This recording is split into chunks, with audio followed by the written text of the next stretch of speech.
Hello and welcome back guys to middle class millionaire. तो आज की इस वीडियो में हम बात करेंगे डेटाबेस और उसकी प्रॉपर्टीज के बारे में। आपको बताया जाएगा अच्छे से। अगर कोई डाउट आता है तो उसको कमेंट बॉक्स में डाल दो ताकि मैं उसको सॉल्व कर दूं बाद में। डाउट अपने मन में मत रखना, चाहे छोटा डाउट हो चाहे बड़ा डाउट हो, उसको पूछना जरूर। तो ज़्यादा टाइम वेस्ट ना करते हुए ये वीडियो शुरू करते हैं। पिछली वीडियो में मैंने बताया था डेटाबेस मैनेजमेंट सिस्टम क्या होता है, डीबीएमएस। मैं इसके बाद 5 सेकंड के लिए रुकूंगा, उस बीच में आपको लिखना है कमेंट्स में कि डीबीएमएस क्या होता है।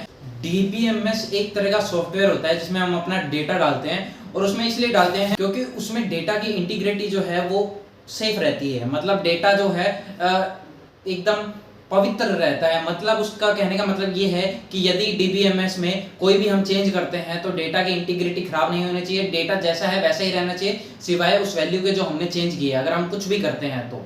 क्योंकि अगर डेटा इंटीग्रिटी खराब होती है डेटा की तो वो डेटा करप्ट हो सकता है, इसलिए हम डीबीएमएस का यूज करते हैं। तो डीबीएमएस की जो प्रॉपर्टीज है, मतलब डीबीएमएस को अगर हम देखा जाए डेटा को मेंटेन करने के लिए किस चीज का यूज करता है, तो यूज करता है एसिड का। तो एसिड में ए का मतलब है एटॉमिसिटी। इसका मतलब क्या है, डेटा शुड रिमेन एटॉमिक। तो ये हो गई एक इंटरव्यू की भाषा। अगर इसे हमें समझना है तो कैसे समझेंगे, इसका मतलब है कि अगर हम कुछ कर रहे हैं या तो वो पूरा हो डेटाबेस में या फिर वो शुरू ही ना हो। फॉर एग्जांपल, अगर आपकी एक गर्लफ्रेंड है, सॉरी आपकी एक फ्रेंड है, आपका एक क्रश है, अगर आप उसको जाके अप्रोच करते हो और वो आपको फ्रेंड बना देती है तो आप को मना कर देना चाहिए, क्योंकि यहाँ पे कोई फायदा नहीं है। या तो कुछ मत रहो या कुछ हो, ठीक है। तो फ्रेंड जो नहीं होना है, तो इसका मतलब ही यही है कि मतलब या तो एटॉमिसिटी का मतलब ही यही है कि या तो जो हमने कमांड दी है पूरी एग्जीक्यूट हो, या फिर 1%, 20%, 30% भी ना हो, बिल्कुल वैसी की वैसी रहे। तो इसे बोलते हैं एटॉमिसिटी। और अगर थोड़ी सी और बताया जाए इसके बारे में, तो इसका मतलब ये है जब हम डेटा को रन कर रहे हैं, डेटाबेस में कुछ कमांड रन कर रहे हैं, तो डेटा जो है एग्जीक्यूट होना चाहिए प्रॉपर्ली, और बीच में रुकना नहीं चाहिए, बीच में ब्रेक नहीं होना चाहिए। यदि ब्रेक हो गया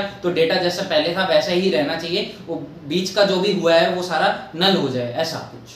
तो अब मेरे को, जैसे कि मैंने तुम्हें गर्लफ्रेंड का एग्जांपल दिया, क्रश का एग्जांपल दिया, वैसे तुम मुझे कमेंट में एक एग्जांपल देके बताओ कि एटॉमिसिटी क्या होती है, ताकि मुझे भी पता चले कि तुम्हें कितना समझ आया जो मैंने बताया। अब इसका एक और एग्जांपल है कि मान लो तुम्हारी गर्लफ्रेंड है जिसने तुम्हें कहा है बाबू मेरा रिचार्ज करवा दो। अगर तुम वो रिचार्ज करवाओगे तो क्या करोगे, तुम जाओगे फोन पे या फिर कहीं पे भी जाओगे, वहां पे क्या करोगे, तुम 200 रुपए ट्रांसफर करोगे कंपनी को, है ना। अगर ट्रांसफर होगा तभी उसके बाद वो रिचार्ज होगा। यदि तुम ट्रांसफर नहीं करोगे तो रिचार्ज भी नहीं होगा। यदि ट्रांसफर हो गया है तो वो रिचार्ज होगा ही होगा, है ना। ऐसा तो नहीं होता कि रुक जाता है। अगर रुक जाता है तो वो पैसा आपको वापस मिल जाता है ना। मतलब या तो ट्रांजैक्शन हुई नहीं, या तो पूरी तरह हो गई, खत्म हो गई। मतलब या तो आपके रुपए चले गए या फिर रुपए जो आपके कटे हैं वो आपको वापस मिल जाएंगे। उसमें टाइम लगता है बट वो मिल जाते हैं। इसे बोला जाता है डेटा की एटॉमिसिटी।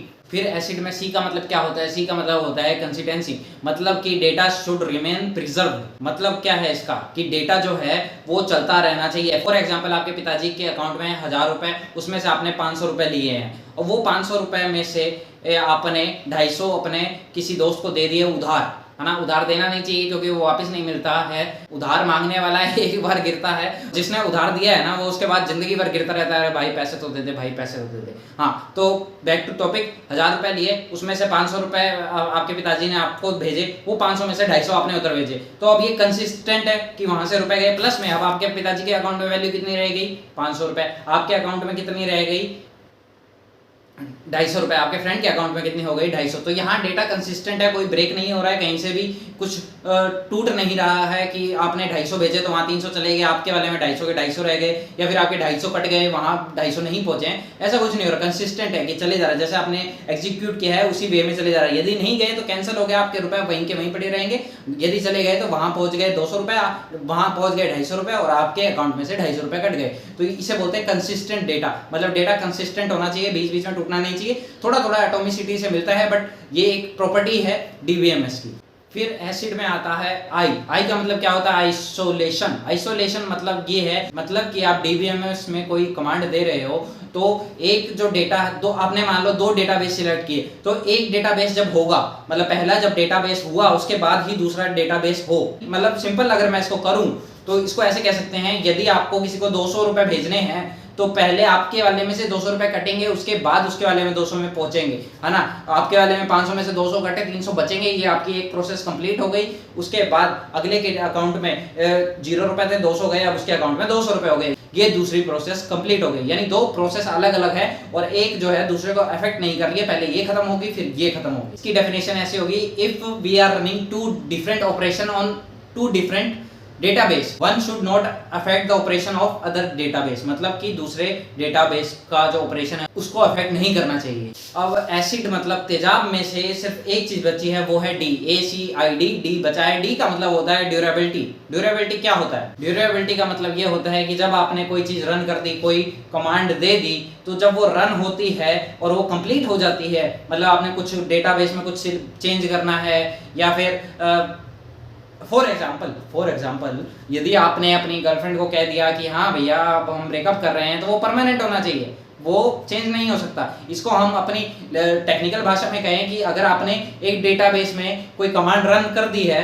तो जब वो कमांड रन हो जाएगी, कंप्लीट हो जाएगी एकदम, तो उसके बाद वो जो वैल्यू है ना हमेशा वैसी ही रहनी चाहिए। मतलब वो चेंज होगी बट तब होगी जब आप उसको चेंज करोगे, वरना वो चेंज नहीं होनी चाहिए, अपने आप से चेंज नहीं होनी चाहिए। और किसी कारण डेटाबेस मैनेजमेंट सिस्टम अगर फेल भी हो जाता है, क्रैश भी हो जाता है, तो भी वो वैल्यू वैसी की वैसी रहनी चाहिए। मतलब कि वो डेटाबेस रिकवर हो जाना चाहिए, उसमें जो भी वैल्यू आपने डाली हुई है वो वैसी की वैसी रहनी चाहिए, वो चेंज नहीं होनी चाहिए। और यदि मान लो आप किसी कंपनी में काम कर रहे हो, वहां कोई डेटा है आपके पास और वो खो जाता है, मतलब वो क्रैश हो गया और वो डेटा खत्म हो गया, तो वहां पे वो जिम्मेदारी जो है वो उस मैनेजर की होगी, जो रिकवरी मैनेजर है उसकी जिम्मेदारी है कि उसने अच्छे से ऐसा डेटाबेस क्यों नहीं बनाया जो ड्यूरेबल हो।